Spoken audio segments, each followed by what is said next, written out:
The following is a CNN special report.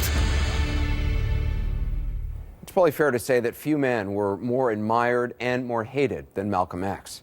To many, he was the voice of reason, never afraid to speak truth to power, never afraid to challenge the white establishment about the cruelty and injustice that black Americans faced. To many more, though, his efforts to end it opened more wounds than they healed, and no one was more aware of the tension around him and within him than the man himself. In 1965, after a very public split with the Nation of Islam and its leader, Elijah Muhammad, Malcolm X was under constant threat. He was being closely watched by the FBI and CIA, and he said many times he knew his life would soon be over. But neither his fate nor his role in history was preordained. Malcolm X's story isn't just about how it ended, but also about who he was and why he was killed.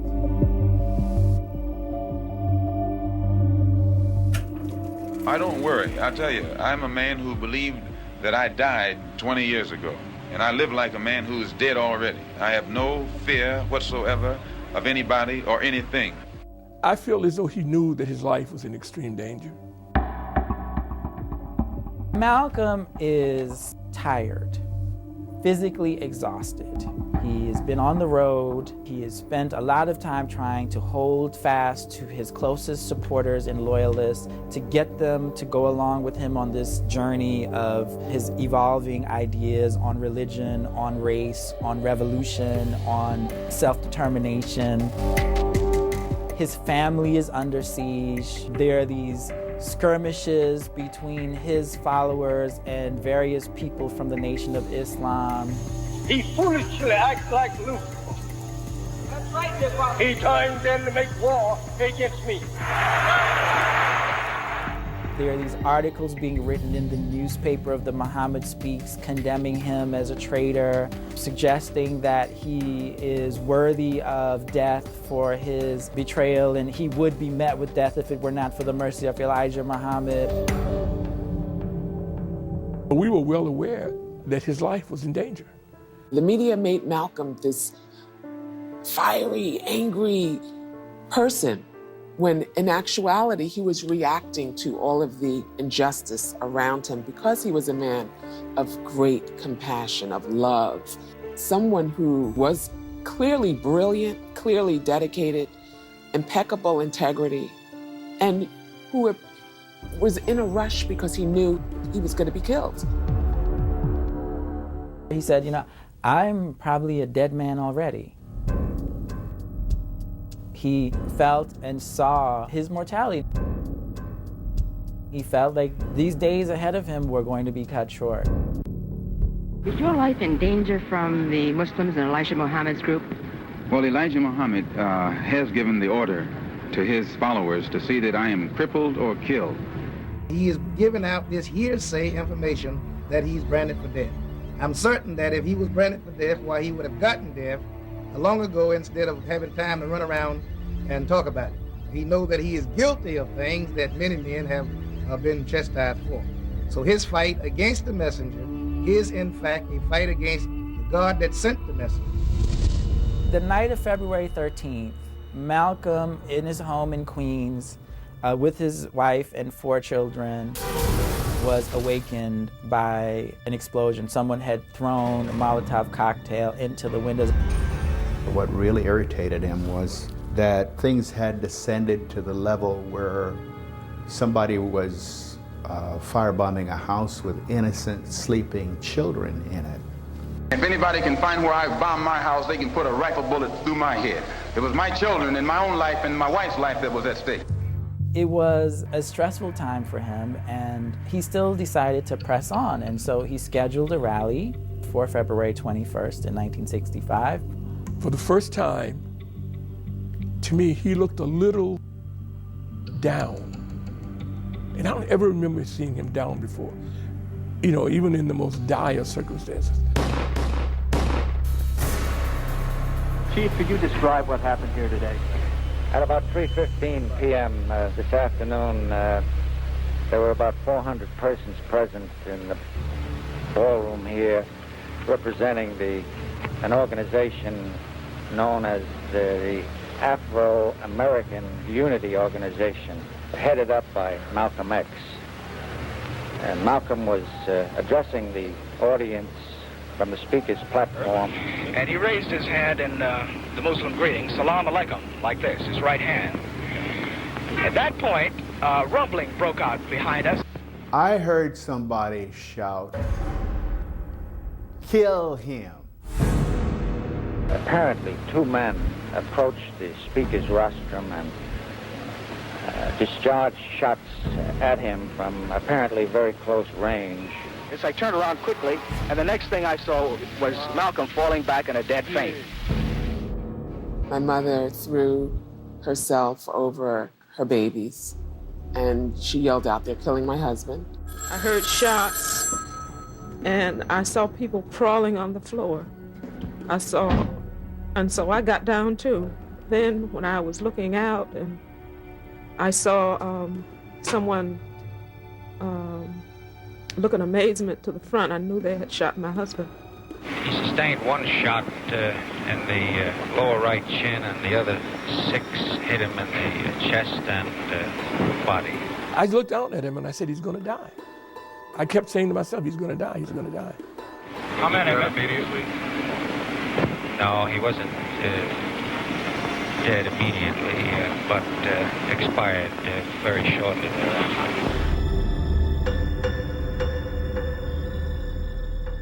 Malcolm is dead. This is nearly as bad as when they assassinate the President of the United States. The assassination of Malcolm X was an unfortunate tragedy. And it reveals that there are still numerous people in our nation who have degenerated to the point of expressing dissent through murder, and we haven't learned to disagree without being violently disagreeable. Malcolm was the best thing happened to us. He gave a whole bunch of little boys, Negroes and colored folks, an opportunity to be men. That summer of 1964, J. Edgar Hoover sent a memo to his New York office that explicitly stated, quote, "Do something about Malcolm X." We don't know what he meant by that.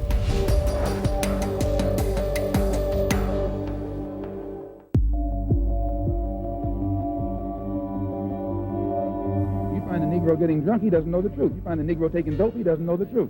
You find a Negro lying and cheating, he doesn't know the truth. He's usually imitating the white man. Negroes get drunk because they see white people get drunk. They smoke cigarettes because they see white people smoke cigarettes. He was such an excellent speaker, and he read a lot. He's the fastest mind I ever met in my life.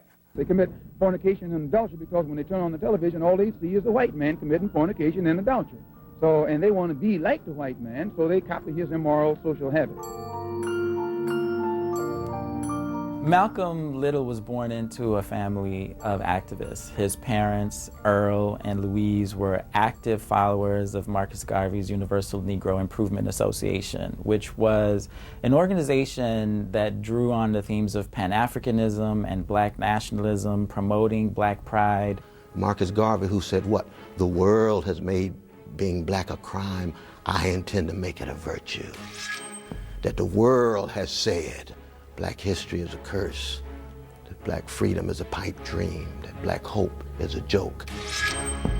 My father's father, Papa Earl, was a young Garveyite.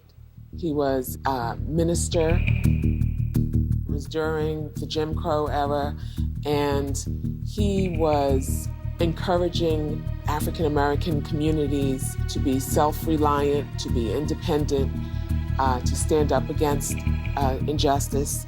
You know, it was during a time when lynchings were prevalent, to say the least.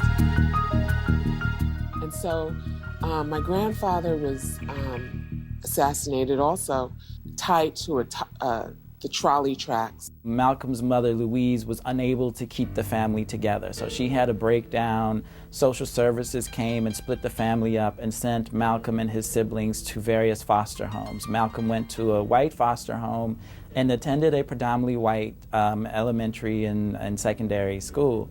He was popular in school. He had charisma even as a child. His classmates voted for him to be class president. Most often he was the only person of color in his school. And when he was I think about 12 years old, he did tell his favorite teacher, Mr. Ostrowski, that he wanted to be a lawyer. And Mr. Ostrowski flatly told him that Negroes can't aspire to be lawyers, that he should be a carpenter and use his hands. Malcolm kind of lost interest in school. His half-sister in Boston tried to get him to visit her so she could kind of get him on track. And so Malcolm went to visit Ella in Boston and was completely taken by urban culture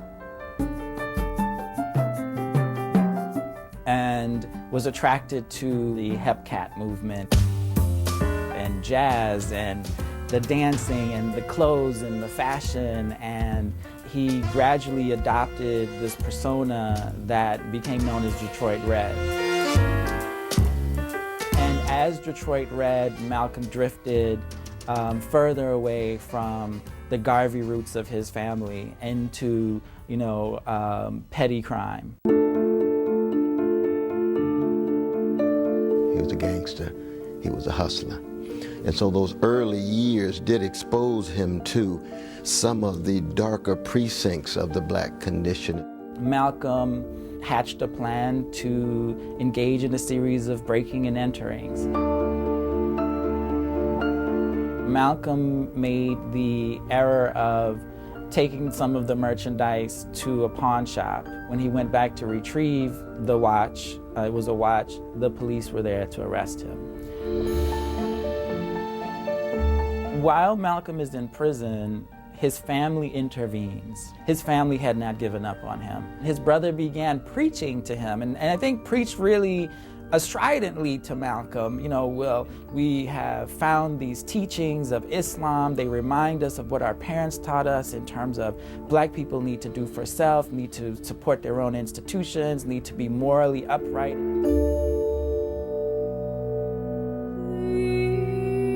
Elijah Muhammad almost became like a surrogate father to him.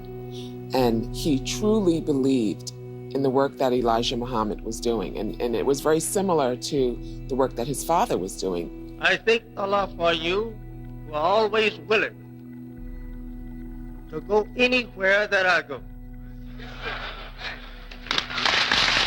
I was in prison. I was a very wayward, criminal, backward, illiterate, uneducated, and whatever other negative characteristics you can think of type of person until I heard the teachings of the Honorable Elijah Muhammad.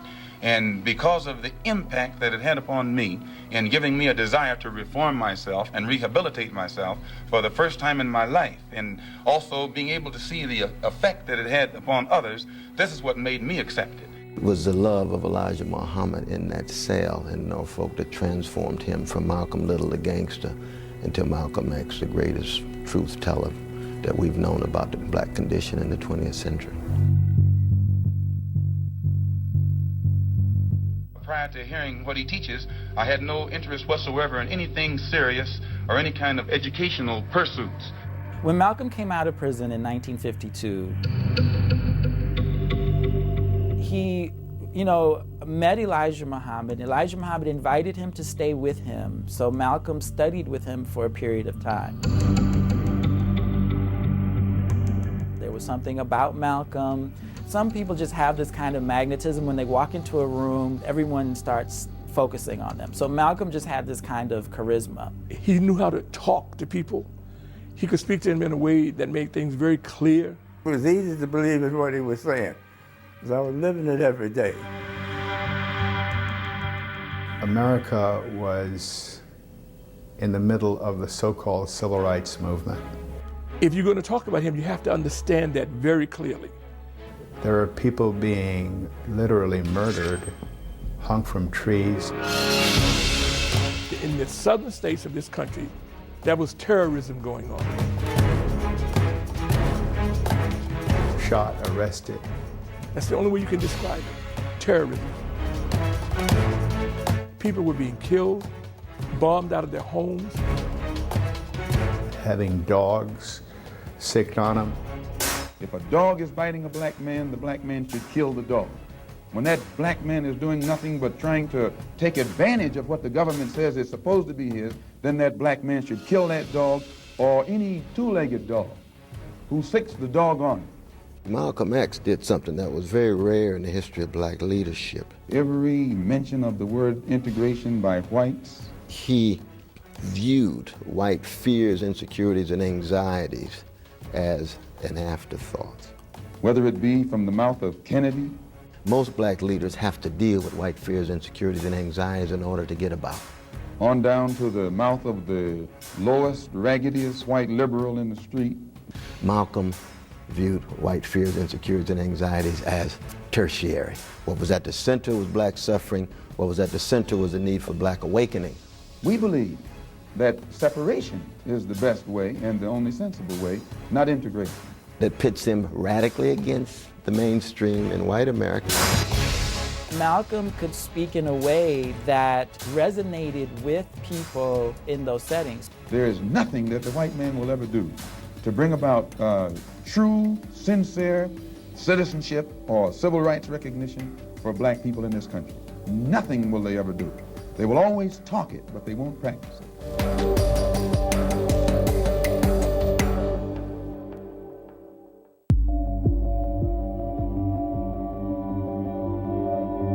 What is your real name? Malcolm X. Is that your legal name? As far as I'm concerned, it's my legal name. They were just not used to a black man speaking the way he did. Have you been to court to establish that I didn't have to go to court to be called Murphy or Jones or Smith. A group of Negro dissenters is taking to street corner step ladders, church pulpits, sports arenas, and ballroom platforms across the United States to preach a gospel of hate that would set off a federal investigation if it were preached by Southern whites. I referred to the popular belief that the Muslims preach a hatred for the white race. You do not subscribe to this, then? No, I've never heard the Honorable Elijah Muhammad teach or preach hatred for anyone. He preaches hatred against evil. Malcolm was a lightning rod because he was articulating and giving voice to an alternative political strategy. We are for separation, not segregation. For many white people, there's something what they call an uppity black man. That's a black man who does not accept the position that they have decided that he should have in this country. Segregation, as we're taught by the Honorable Elijah Muhammad, is that which is forced upon inferiors by superiors. To them, Brother Malcolm was an uppity black man, and they despised him for it. Separation is done voluntarily by two equals. He taught us to hate ourselves, one of his favorite subjects.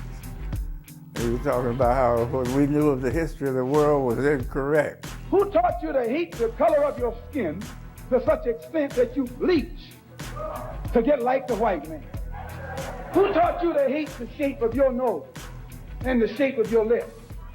Who taught you to hate yourself from the top of your head to the soles of your feet?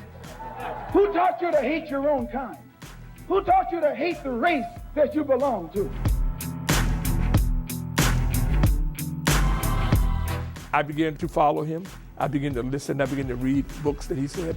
I began to understand and believe in, and he gave me a perception on how to view this country. It seemed to me been preaching hate to meet hate. I don't advocate any kind of hate. He absolutely believed in the Nation of Islam. He thought that that was one organization that would help to get black people back on their feet.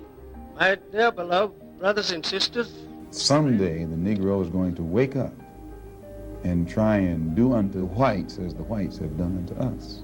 But it also pits him against the mainstream in black America. That's why he had so much trouble with most of the black leaders of his day.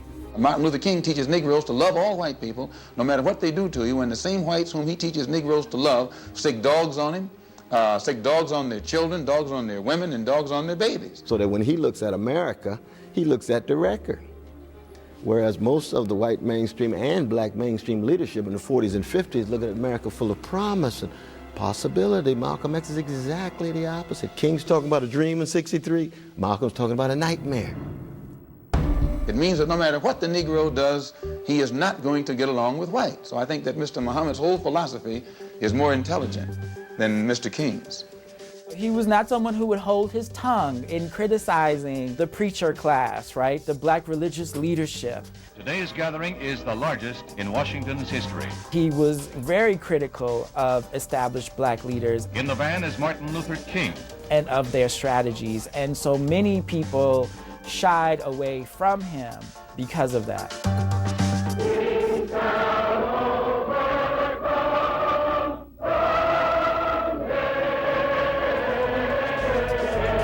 Malcolm was very critical and dismissive at the time when people were somewhat celebratory at the success of the March on Washington.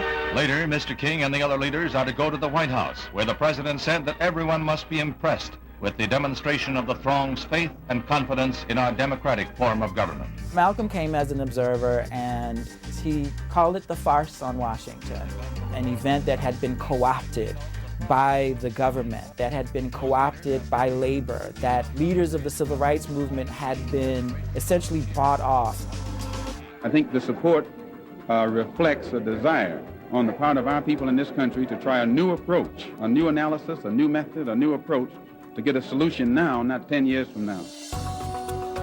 But Martin's response to Malcolm was very much like many of our response to Malcolm, which was, here is somebody who was saying in public what black people often said in private, just how ugly and how vicious and how barbaric the treatment of black people had been. We're also taught that at any time anyone in any way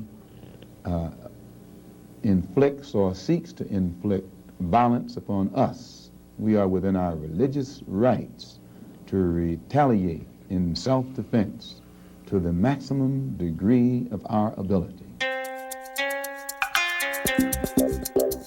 As Malcolm became popular, these are parrots that have been put in front of the Negro community. In a public outside of the Nation of Islam, this increased tensions by any means necessary inside the Nation of Islam. Try a new approach. People in the media began identifying him as the leader, or as a leader, or as the heir apparent. This was threatening to a full range of people in the Nation of Islam who maybe wanted to be the heir apparent. Theological space was widening between Malcolm and Elijah. You know, Malcolm, wherever he spoke, Muslims would come up to him and say, you know, this is not Islam. What you're teaching is not Islam. Islam does not see race. Islam is colorblind. The way that you view Elijah Muhammad as a prophetic figure is counter to Islam. In the name of Allah, the Most Mighty. And then another piece of this, of course, was Malcolm finding out about Elijah Muhammad's domestic life. Leave us alone if you don't like us. Leave us alone. When Malcolm found out that Elijah Muhammad had fathered these children outside of his marriage to Clara, many of these women were women who had worked for Elijah Muhammad in some capacity as a secretary or other way. Malcolm did have a blind faith in the Honorable Elijah Muhammad, who had so fundamentally loved him, rescued him from the muck and from the mud. And that blind faith was shattered, and he went into emotional shock. This was the straw that broke the camel's back, so to speak, in terms of Malcolm's faith in Elijah Muhammad as a model, as a moral leader.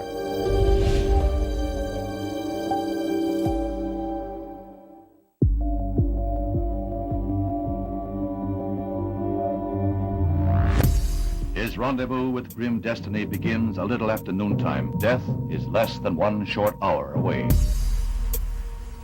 On November 22nd, 1963. But apparently something is wrong here. Something is terribly wrong. John F. Kennedy was assassinated. And the first unconfirmed reports say the president was hit in the head. From Dallas, Texas, the flash, apparently official, President Kennedy died at 1 p.m. Central Standard Time, 2 o'clock Eastern Standard Time.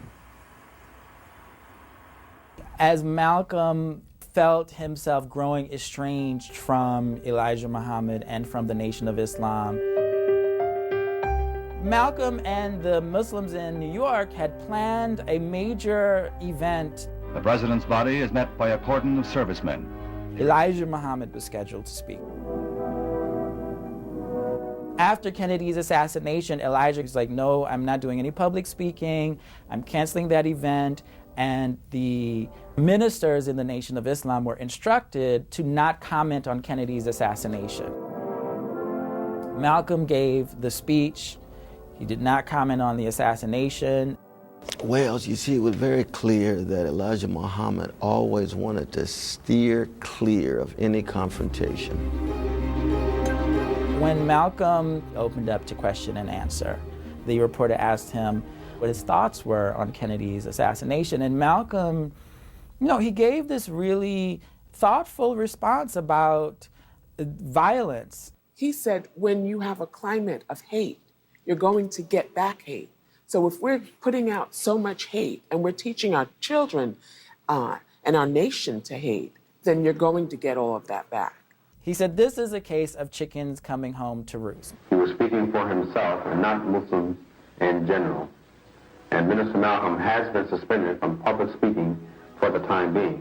So when he attacked the U.S. nation state in the form of, you've got violence in your history has now come back visited on your young darling, John F. Kennedy, that was the worst thing that he could have said from Elijah's point of view. While this was happening, Cassius Clay was training for his upcoming championship fight with Sonny Liston.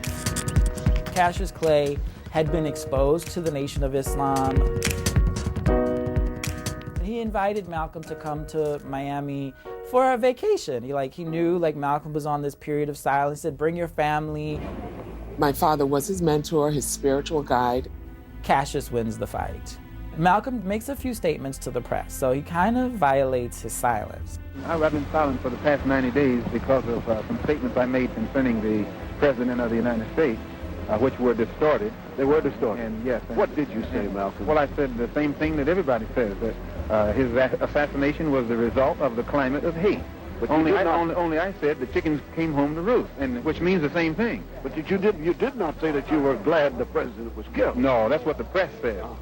A couple days later would have been Savior's Day, which was the Nation of Islam's annual convention. Malcolm thought he would, be allowed to come to Savior's Day and maybe speak, and this would be the period of reconciliation. He thought, I have Cassius Clay, he's ready to join publicly. He just won the World Heavyweight Championship. The world is looking at him. Cassius Clay is invited to Savior's Day. So I was a Muslim, and if it wasn't for the Honorable Elijah Muhammad, where he's given a prominent, place in the program. This is a golden Muslim mosque that was presented to me by the Islamic Council of all Egypt. Malcolm isn't invited, Malcolm isn't asked to speak. He pretty much feels shut out.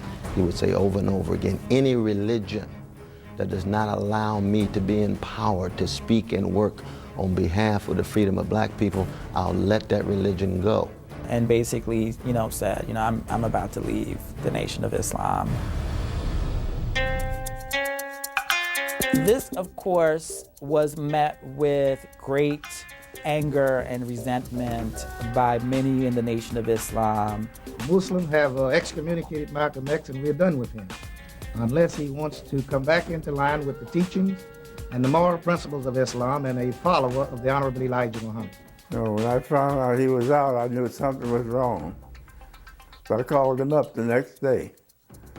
And then he came over and we spent the whole day talking. And once it was decided we knew they wouldn't let him back, we said we'd have to set up an organization to do what we can for black folks. While all this is happening, Malcolm is in need of a recentering of himself, spiritually, politically, and he decided to make the pilgrimage to Mecca. Well, he had seen it before. There was something about 64 where he was seeing the same thing. He was just seeing it through different eyes. He had already seen black and white people come together. He just was still tied to a blind faith in Elijah, so he didn't allow it to penetrate his soul. He realized how much of Islam he didn't know ritually. The actual experience of the ritual was overwhelming and transformative. Since I went to Mecca and reported that the religion of Islam is a religion of brotherhood which includes all mankind, it caused a great deal of wrath in the heart and mind of Elijah Muhammad, who has been teaching that the white race is a race of devils.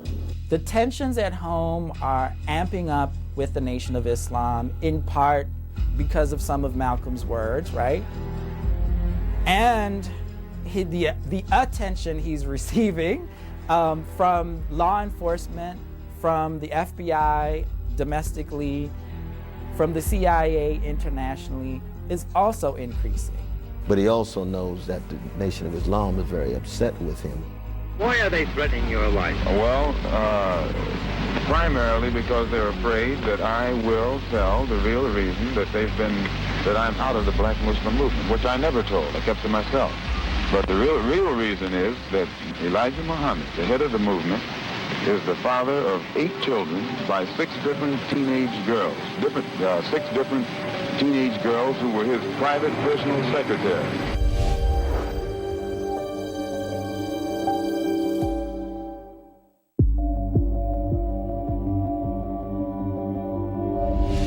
We formed a group known as the Organization of Afro-American Unity. It's non-religious, number one. Any Negro can belong to it. And the objective of that organization is to bring about a condition that will guarantee respect and recognition of the 22 million black Americans as human beings. Now, this is very laudable, but how? Well, by any means necessary. It was an incredibly high-pressure time for Malcolm. As Malcolm's mind was expanding, as his worldview was expanding, the space that he was occupying was shrinking. Valentine's Day, a Molotov cocktail is thrown into the nursery of our home, my parents' home, where my father's 4 babies slept, and my mother, of course, was pregnant with the twins.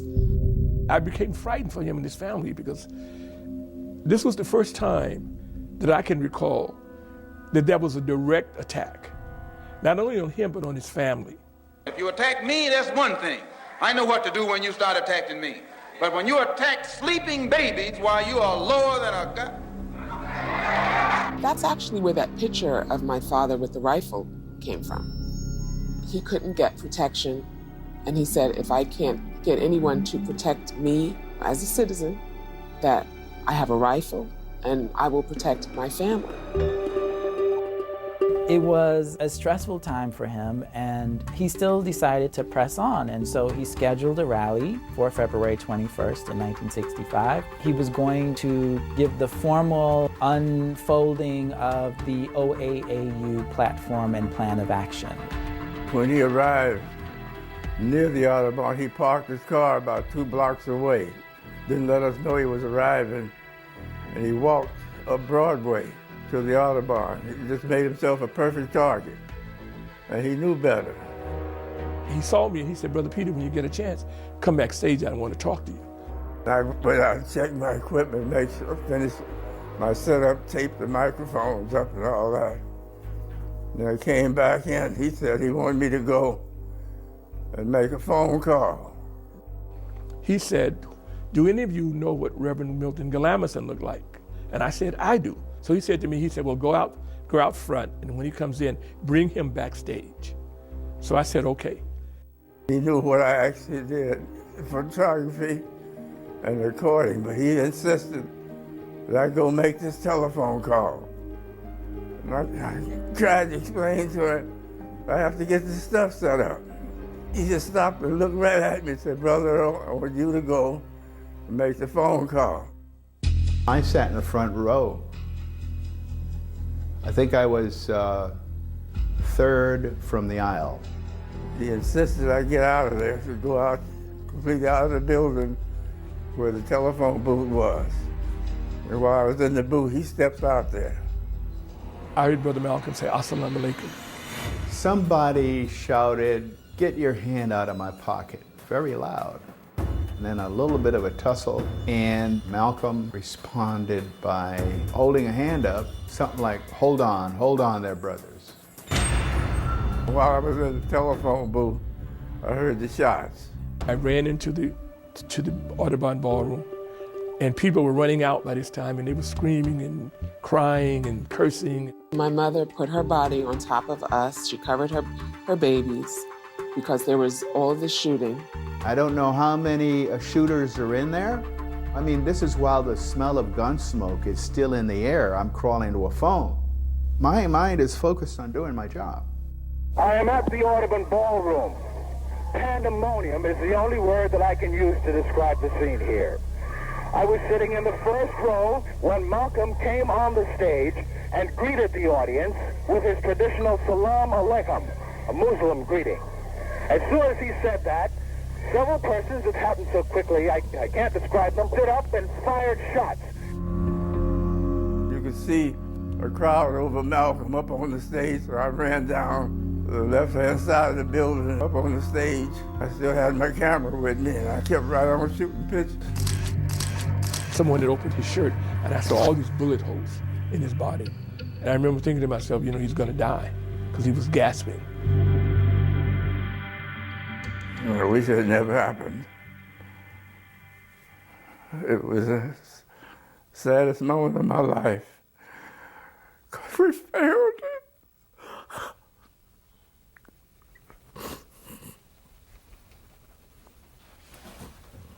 Trying to help. I started talking to everybody I could to have them reiterate from their perspective what had just happened and what they thought about it. I heard the shots. I ran forward. I saw Malcolm hold his side and hold his stomach and fell down. How do you feel now? I want to kill somebody. That's right, I want to kill somebody. Before the night's over, if Malcolm dies, somebody gonna die. Well, it was a certain noise, and then the two fellas, one was a black Muslim, and I don't know who the other one was because I didn't see him, ran and started shooting, and everybody fell to the floor. Yes, sir. They were black? Yes, sir. They were black Muslims, because I recognized him. He saved my life. But had he not sent me out, I would have been standing by the tape recorder that wouldn't have back to the audience. When they started shooting, I'd have been shot in the back. Then the brothers had gone and bogarted a stretcher from Columbia Presbyterian Hospital, which was right across the street. They just took a stretcher. They put him on the stretcher and rolled it out back over to the hospital. The only person that was caught at the scene was Talmadge Hayer. I believe if Hayer had not been shot in the leg and had not been beaten up by those who loved my father, that he would not have ever been arrested, that he would have gone free just like the rest of the real killers were. The evidence points to the fact that Hayer was the only person convicted for Malcolm X's assassination that had a part in it.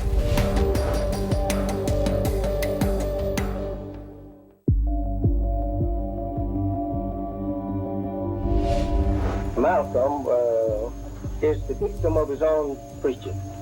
He preached violence, and so he became the victim of it. Norman Butler and Thomas Johnson, Hayer initially identified them as co-conspirators. He later would recant his testimony. They weren't apprehended at the scene. There's no physical evidence that connected them to the assassination. It was all circumstantial. No one remembered seeing them there. Clearly, he posed a threat to the government. He posed a threat to the Nation of Islam. He posed, you know, it's just all so unfortunate. You do not personally feel that anyone, any member of the Brotherhood of Islam committed this crime? No, we don't do a thing like that. That summer of 1964, J. Edgar Hoover sent a memo to his New York office that explicitly stated, quote, "Do something about Malcolm X." We don't know what he meant by that. There are thousands of pages of classified FBI files that have yet to be revealed for us to know.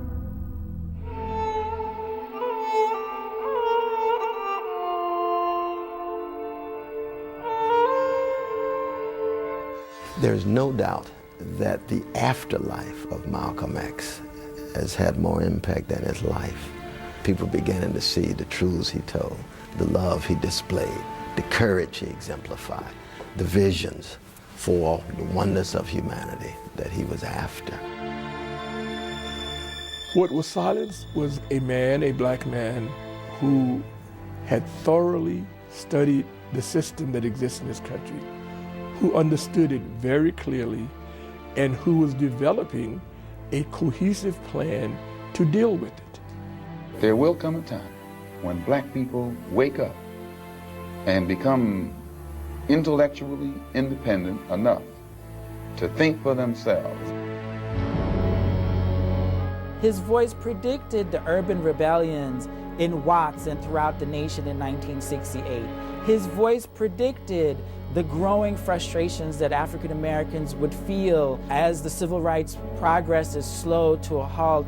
He predicted the ongoing troubles with police brutality, the growing frustration of black youth who had almost given up. Malcolm was a young man when the world learned about him. He was just in his 20s, and he was killed at 39. And you know, this man made a significant impact all around the world in just 12 short years. What attracted me most, we knew we could trust him. No matter where our operation went or whatever happened, he wouldn't abandon us. We came in together, we were all going to go out together.